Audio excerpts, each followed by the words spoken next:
Once upon a time, in a small village nestled between rolling hills and a sparkling lake, lived a little girl named Lily. Lily loved living on the hill because every morning when she woke up, she could slide down the hill on her little sled. But one day, as she was sliding down the hill, she saw something that made her stop. At the bottom of the hill was a little boy who was sitting all by himself. He had sandy hair and was wearing a blue jacket. "Hello," said Lily. The boy looked up and he had the saddest eyes Lily had ever seen. "Why are you so sad?" she asked him. The boy sighed a big sigh and said, "I'm sad because I have no friends. Everyone in the village thinks I'm weird." Lily didn't know why he was weird. All she knew was that she didn't want him to be sad. So she slid off her sled and said, "Well, you can be my friend." The boy looked up at her and his eyes got really big.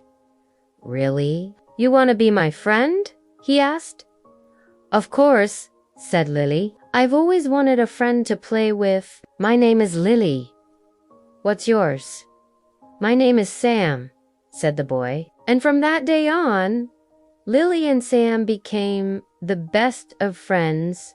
Every day after school, Lily would slide down the hill on her sled, and she and Sam would play together at the bottom of the hill. They would build sandcastles and have picnics and just enjoy each other's company. The two of them had so much fun. One day, though, as Lily was sliding down the hill, she heard some mean kids making fun of her and Sam. "Hey, Lily, what's that stupid kid doing here?" one of the boys yelled. "Yeah, go away, stupid Sam," another one said. Lily stopped and turned around. She was so angry at these boys for calling her friend names. She took a deep breath and yelled back, "Leave him alone. He's my friend, and I don't want you to call him names anymore." The boys started to laugh. "Oh, Lily, you're such a crybaby. If your little friend is so tough, then why doesn't he stand up to us?" one of the boys said.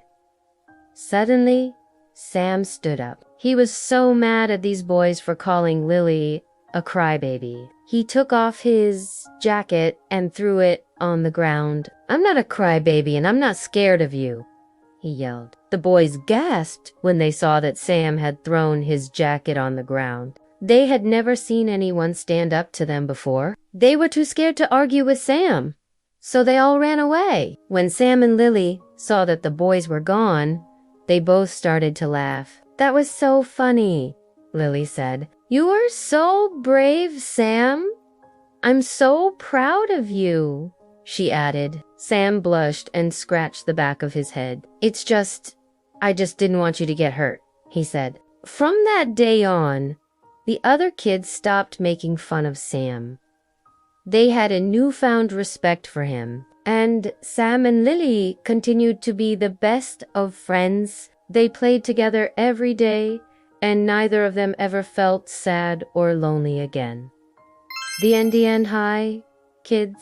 Thank you for listening to this bedtime story. If you like this story, please give us a thumbs up and share it with your friends. And if you haven't already, please subscribe so you can hear more stories like this one. Also, please remember to share your story with your friends and family. We love hearing about how our stories are helping kids all over the world become better readers and fall in love with reading. Thank you for listening, and we'll see you next time.